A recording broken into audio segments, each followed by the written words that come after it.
Bonjour Anouk. Bonjour Dave. Vous êtes coprésidente de l'association Un regard pour les sans-voix. Oui, tout à fait. Expliquez-nous cette initiative et présentez-vous. Alors donc d'abord, je ne suis pas toute seule à être présidente. J'ai ma meilleure amie Katia, Oui. qui est coprésidente avec moi, qui elle se trouve dans le Cantal. D'accord. Alors donc moi je suis de l'Indre-et-Loire. Et notre équipe est composée d'un trésorier, Renaud, et d'une secrétaire, Justine. Justine. Voilà, donc nous sommes 4 en fait. Vous êtes 4 dans l'association. Et l'initiative, c'est quoi? Parce qu'on est d'accord, c'est pas un refuge, c'est pas un endroit où on va choisir les animaux abandonnés, etc. C'est déjà quel genre d'animaux vous occupez? Alors nous, c'est uniquement les chats. Dans un premier temps, voilà, on fait uniquement les chats. Et donc on travaille essentiellement avec des familles d'accueil. D'accord. Donc qui consiste, ils nous accueillent les chats. Donc après c'est soit l'association qui effectivement paye la nourriture, etc. Enfin la nourriture. On prête bien évidemment des arbres à chat, enfin tout le nécessaire pour le chat. C'est entièrement, c'est l'association qui prend en charge tous les frais vétérinaires. D'accord, mais l'État peut rien faire là-dessus. Je veux dire, c'est pas au niveau national comme on pourrait dire un refuge qui donne de l'argent. Vous vous autofinancez, c'est l'association qui paye tout. Voilà, tout à fait. Donc, c'est tous les dons des particuliers. Donc, on a des donateurs. D'ailleurs, je tiens à les remercier énormément parce que voilà, c'est juste génial. C'est comme dans tout asso, hein, les bénévoles. C'est ça. Et les Sans eux, donateurs, on n'est rien. Exactement. Quels sont donc on parle des animaux en général ou que du chat là uniquement du chat. Du chat. Uniquement du chat, quels sont les chiffres au niveau national? Est-ce qu'ils sont en baisse ou au contraire, est-ce qu'on a tendance encore plus à abandonner les chats? Parce que en fait, c'est pas qu'un phénomène estival, c'est un phénomène qui concerne aussi la vie courante. Il y a un réel problème. C'est en baisse ou c'est en augmentation? Malheureusement, c'est toujours en hausse. Là encore, cette année, il y a eu 13% de plus d'abandon, donc sur le premier trimestre. Ah oui. Donc c'est juste énorme. Donc voilà, et c'est pour ça que la SPA est complètement saturée. Toutes les SPA sont complètement saturées. Ouais. Et c'est voilà. Donc nous on vient un peu en aide à la SPA, bien qu'on fait pas du tout le même travail. C'est un complément. On est d'accord. Voilà, tout à fait. D'accord. Voilà. C'est la SPA compte sur votre appui de dernière minute. En fait, c'est un peu comment je dirais le surplus qui va chez vous. C'est un peu ça, alors qu'on travaille absolument pas en collaboration, qu'on soit bien d'accord. On fait le même travail, entre guillemets. Ouais.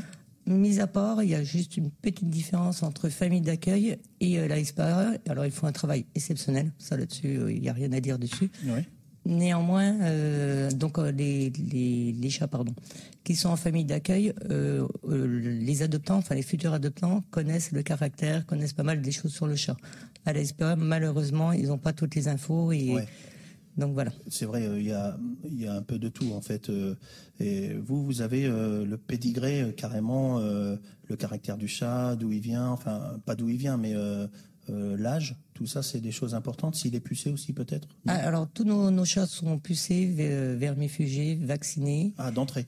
Alors oui, quand on les a, bien évidemment, quand ils arrivent dans les familles d'accueil, non, parce que voilà, la plupart du temps, donc là, on parle d'abandon. Il faut savoir qu'il y a très peu d'abandon. Enfin, concernant les associations, il y a très peu d'abandon. Néanmoins, on a énormément de chats errants. Et nous, notre but, c'est beaucoup, récupérer les chats errants, donc on va les trapper. Alors c'est par signalement en fait, hein, c'est vous comme votre voisin, etc. Vous nous appelez en nous disant voilà il y a beaucoup de chats errants, etc. On va les trapper. Les petits comme les juniors, on les prend sous l'assaut à condition d'avoir encore une fois beaucoup de familles d'accueil, sinon on peut rien faire. Ouais. Et les femelles, alors soit si on a une trésorerie qui est assez importante, on stérilise les femelles. Oui. Voilà. Ou c'est RICRAC. Donc là, il faut savoir que c'est tout récent. Notre association, elle a 1 mois. Ah, c'est vrai? Ah oui. Ah, d'accord. Voilà. Donc, du 5 juillet.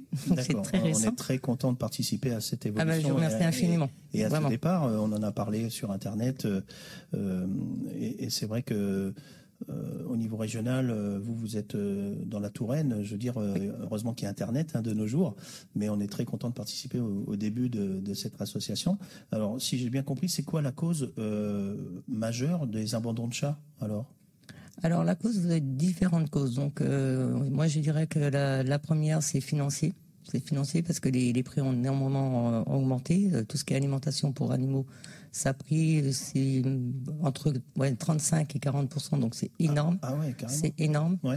Donc il y a ceci. On a forcément vétérinaires des fois. Les vétérinaires, voilà. Donc c'est pour ça qu'il faut vraiment réfléchir. On n'y va pas au coup de cœur. Alors forcément, on peut avoir des coups de cœur, certes, mais il faut vraiment réfléchir. Donc faut réfléchir effectivement les frais vétérinaires, les frais d'alimentation, les week-ends quand on s'en va. Qu'est-ce qu'on fait du chat?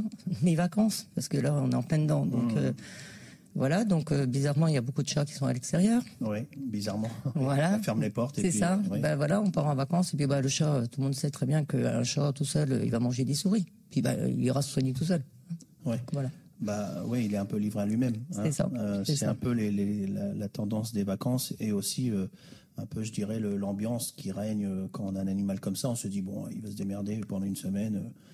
Un chat, c'est autonome, c'est ce qu'on se dit. Oui, mais malheureusement, non. Est-ce qu'il y a un moyen de traçabilité quand vous trouvez un chat? Est-ce que la puce est encore un moyen de trouver un propriétaire ou pas du tout? C'est complètement. Donc, nous, en règle générale, nous prévient quand ils sont errants. Il nous arrive, ça nous est déjà arrivé, effectivement, de trapper un chat. Et la première chose qu'on fait, effectivement, c'est l'emmener au vétérinaire, regarder s'il y a une puce, parce que dessus, on téléphone au propriétaire, bien évidemment. Donc, il faut savoir qu'effectivement, là, je recommande à tout le monde, enfin, c'est même pas une recommandation, c'est une obligation. Il faut savoir que depuis 2012, c'est une obligation d'identifier les chats aussi bien que les chiens. Donc, les chats, à partir, juste pour info, à partir de 7 mois. Et toute personne qui retrouve les chats, parce que le gros souci de la puce, c'est que les gens regardent si l'animal est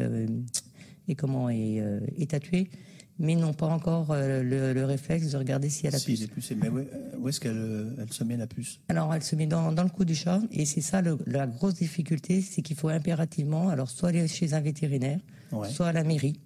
D'accord. La gendarmerie peut avoir aussi des testeurs de puces. Alors pas tous, forcément dans les petits villages, peut-être pas, mais en tout cas, voilà. La SPA aussi, et bien évidemment chez les vétérinaires. Donc à savoir que c'est entièrement gratuit. N'ayez pas peur. Allez chez le vétérinaire. Il n'y a pas besoin de rendez-vous. Ça se fait en 2 secondes. C'est important de le préciser parce que si c'est une question de coût, c'est un détail important. Si tu lui dis c'est 10 balles ou le truc pour juste percevoir s'il a une puce, le mec il va même pas se déplacer, il va dire on s'en fout qu'il ait une puce ou pas. Mais non, faut pas partir de ces principes-là, mais faut quand même, il y a des gens consciencieux et merci encore une fois à vous, Anouk, et surtout à l'association. Mais voilà, c'est la mentalité qu'il faut changer en fait. Ah, complètement. Ça c'est. Il faut savoir aussi, vu que c'est obligatoire, forcément, qui dit obligation dit aussi amende. Si toutefois on est pris à voilà. Donc l'amende peut s'élever jusqu'à 750 €. D'accord. Donc que risque quelqu'un comme ça qui fait pas son devoir? En fait, là, c'est 750 balles. Ouais. Ah oui, donc vaut mieux le faire.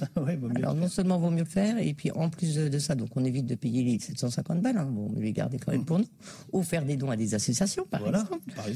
En plus, il faut savoir qu'un don dans une association sous forme de don mécénat, on peut enlever une certaine partie, défiscaliser cet argent. Tout à fait. Et quelqu'un qui donnerait, par exemple, 1 000 € ou 100 €, pour partir pour 100 €, on imagine, il serait remboursé 65, à peu près 66%. 66%, donc c'est bien quand même. Donc c'est un geste, faut pas hésiter. Des fois, quelqu'un qui a de l'argent à mettre par les fenêtres, même si c'est rare, on peut imaginer même mettre sur un testament, pour l'association, un regard pour les sans-voix, n'hésitez pas. C'est ça, merci. Tout est bon à prendre. C'est ça. Donc nous, de toute façon, on travaille uniquement avec les dons, avec les bulletins de soutien, etc. Donc tout ça, vous verrez sur la page. D'accord. Voilà. On mettra en lien justement de temps en temps des photos. S'il y a des photos de petits chatons adoptés, il y en a beaucoup, oui. J'imagine qu'il y en a un paquet. Et puis, il ne faut pas hésiter à rappeler de temps en temps le numéro où vous joindre. Et puis, on verra ça à la fin de l'interview. Comment on peut lutter contre ça? La stérilisation est un moyen important? C'est primordial. C'est la base. C'est la base de tout. La stérilisation, c'est réellement la base de tout. Donc, on se bat, effectivement. Il y a certaines mairies, d'ailleurs, de plus en plus en Indre-et-Loire. Donc, super.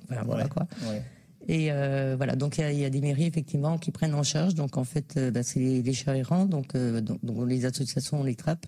D'accord. On téléphone à la mairie. Il y a pas mal.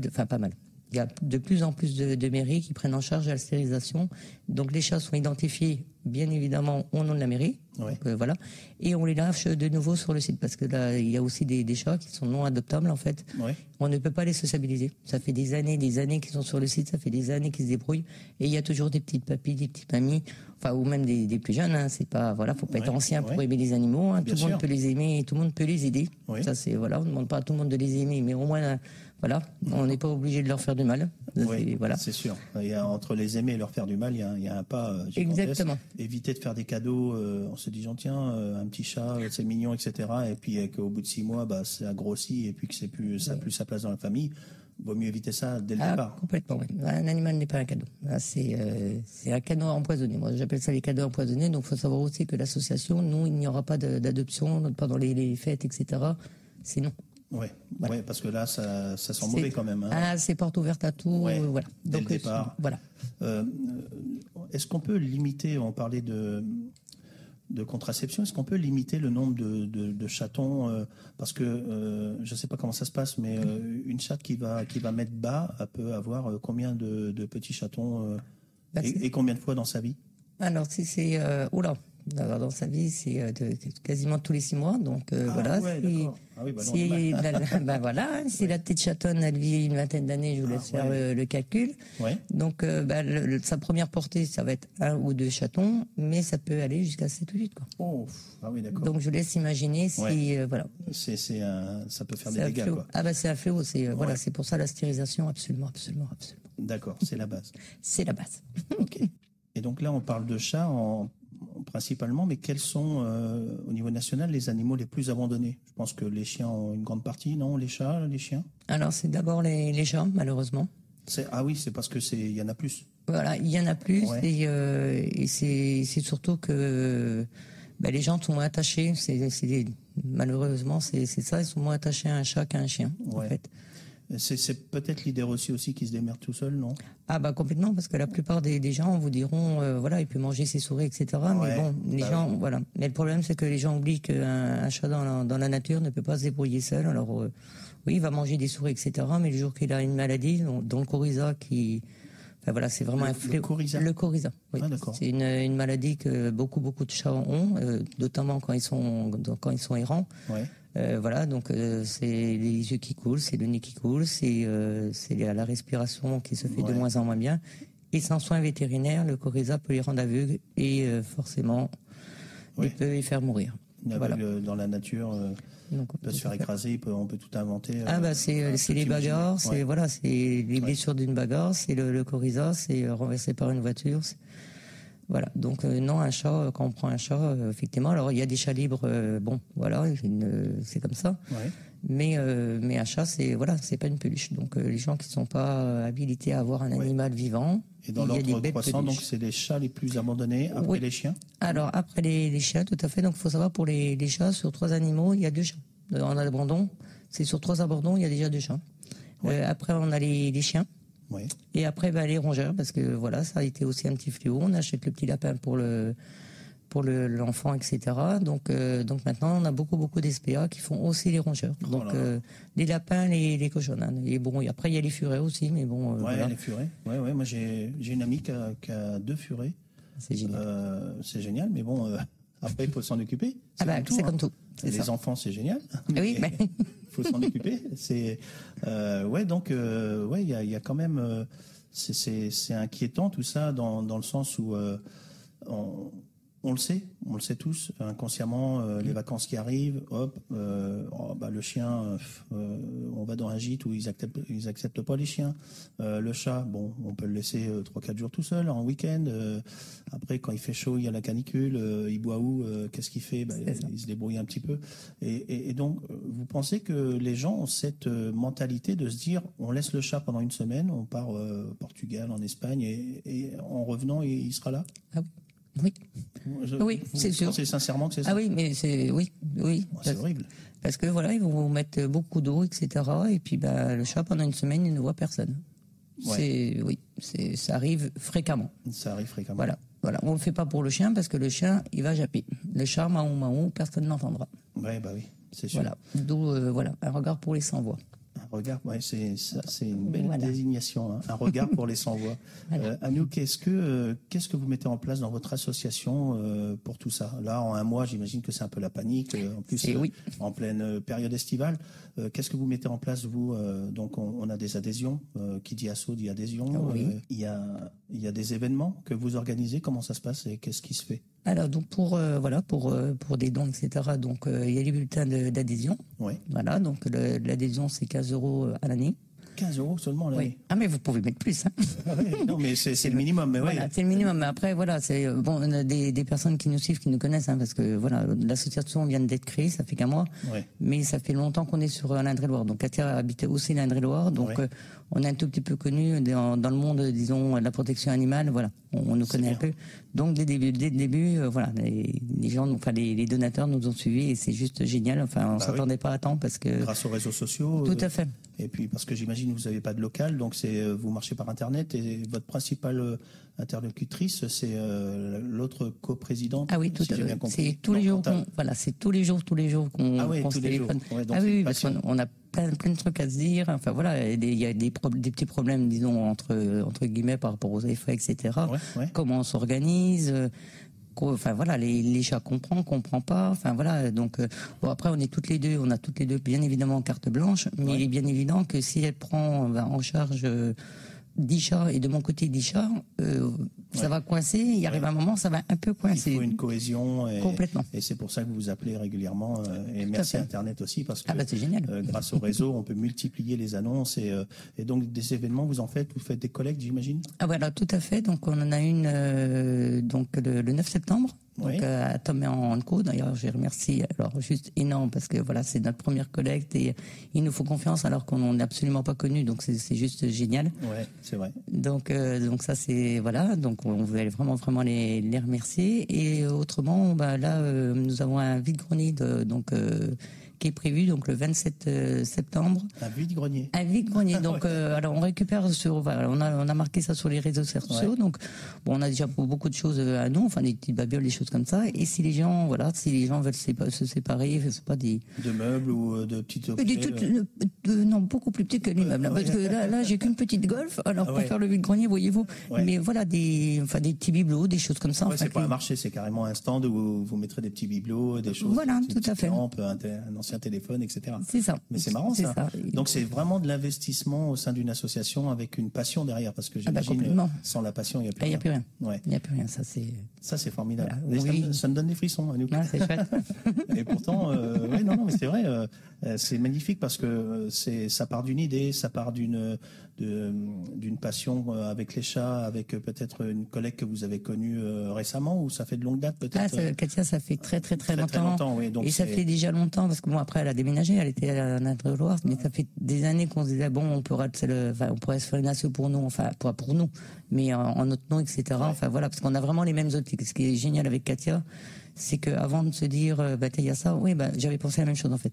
Donc c'est travailler avec Katia, être collègue avec Katia, c'est juste c'est la classe. Voilà, ça serait elle et pas, je pense pas une autre qu'en fait, c'est être autodidacte et puis se dire qu'on fait notre compta, notre petite paperasserie, c'est des petits projets comme ça. Et est-ce que vous avez une anecdote spéciale avec un cas particulier d'émotion ou un petit chat qui vous aurait qui sort du lot avec peut-être recueilli avec un accident, avec une maladie. Non, vous avez une anecdote? Là, ça fait très peu de temps. Oui, là, ça fait très peu de temps. Il y en aurait deux qui me viendraient à l'esprit, effectivement. C'est le chat qu'on va récupérer. D'ailleurs, sur l'annonce, c'était marqué le chat. Il n'a même pas de prénom, ce pauvre chat. Donc là, on va le récupérer dans 15 jours. Et ce chat-là, il a 8 ans. Voilà. Donc au bout de 8 ans, on le jette comme une serpillière, comme un Kleenex, et voilà, ça fait mal au cœur en fait. Ouais, ça fait mal au cœur. D'autant plus que on a eu les personnes au téléphone, et effectivement, l'abandon moi à mes yeux n'est pas justifié. Voilà. Ouais. Bon, après, on prend sur soi, hein, bien évidemment, on n'est pas là. Bon, déjà, faut pas. Cette personne-là a fait quand même la démarche de nous appeler. C'est déjà très bien. Hein. C'est déjà pas mal. Donc c'est pour ça, il y a beaucoup de personnes qui disent, oui, enfin, qui nous disent, oui, ben moi je pèterai les plombs, on n'abandonne pas les animaux, etc. Alors, bien sûr que je cautionne pas qu'on abandonne son animal, bien évidemment que non. Mais la démarche est faite. Maintenant, la démarche est faite et je préfère 100 fois que la personne vienne frapper à la porte en disant, voilà, est-ce que vous pouvez, voilà, me mettre en sécurité, enfin voilà, lui trouver un autre maître. Que plutôt effectivement d'être avec mes trapages voilà dans les rues, etc., pour récupérer le pauvre chat qui n'a pas été identifié comme on parlait tout à l'heure. Et on peut imaginer aussi, je sens toute l'émotion qui émane de ce projet et puis de cette association, mais on peut imaginer aussi les chiens ou les chats qui sont ficelés ou attachés autour d'un arbre et malheureusement là il n'y a pas de coup de fil, hein, c'est la mort instantanée. Je veux pas vous faire pleurer. Hein. Non, mais... mais on sent que vous tenez à cœur cette cause, et qui est normale d'ailleurs. Un regard pour les sans-voix, moi je trouve ça excellent. Merci. Quel conseil ou quelle alternative on peut donner aux propriétaires d'animaux, notamment là de chats, avant de partir en vacances, par exemple, les réflexes? Les réflexes, c'est déjà de s'assurer que son animal voilà, soit le mieux possible. Donc à savoir qu'un chat, bon, pour qu'il soit le mieux possible, c'est qu'il reste chez lui. Donc alors voir avec la famille, voir avec les voisins, etc.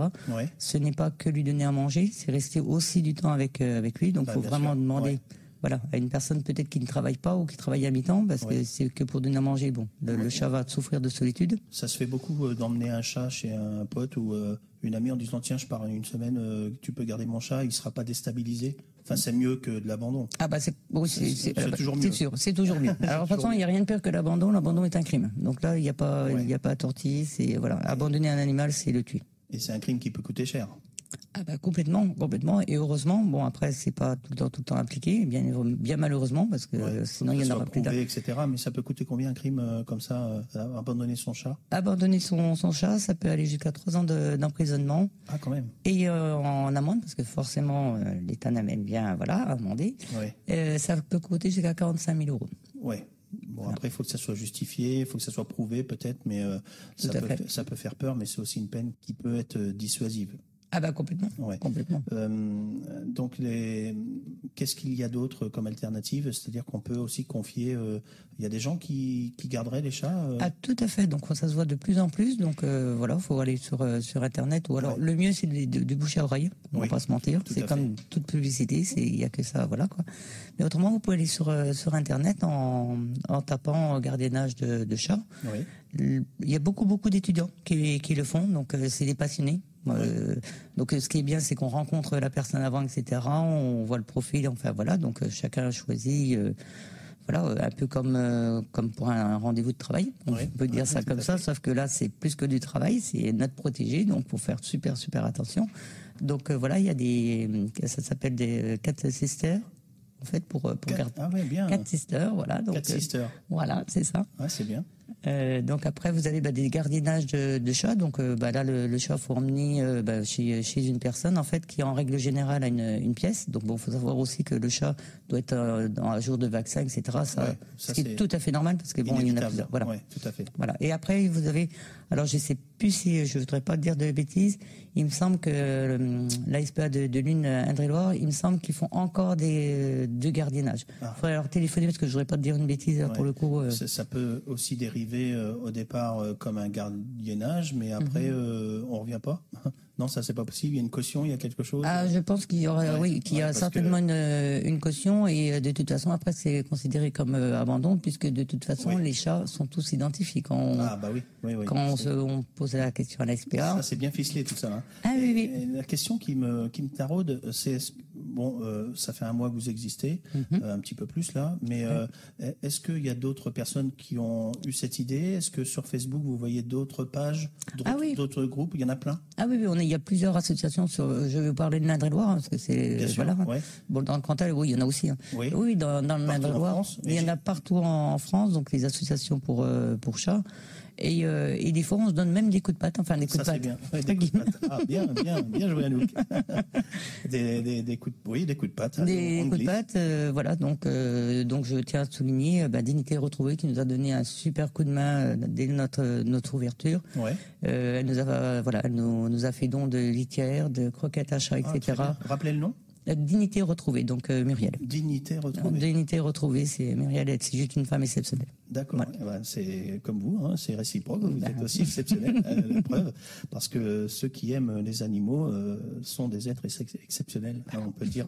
Voilà, les animaux en tout genre, c'est vrai que dès que ça a de la vie, hein, on s'attache. Ah ben c'est ça. Ça c'est clair. Mais on sent l'émotion. Hein. Si je continue un petit peu, je pourrais vous faire pleurer. On ressent ça à travers les écrans. Où est-ce qu'on peut vous joindre avant de se quitter, Anouk? L'association, une adresse mail ou peut-être un numéro? Alors donc nous avons donc Facebook voilà donc Facebook Un Regard pour les Sans Voix. Oui. Autrement effectivement vous pouvez nous contacter par mail donc Un Regard pour les Sans Voix @gmail.com. Donc voilà. Un regard pour les sans voix @gmail.com. Évidemment on aura ça en sous-titres et puis je vous remercie pour cette initiative. Merci et puis longue vie à cette association. Merci beaucoup. Merci. Au revoir.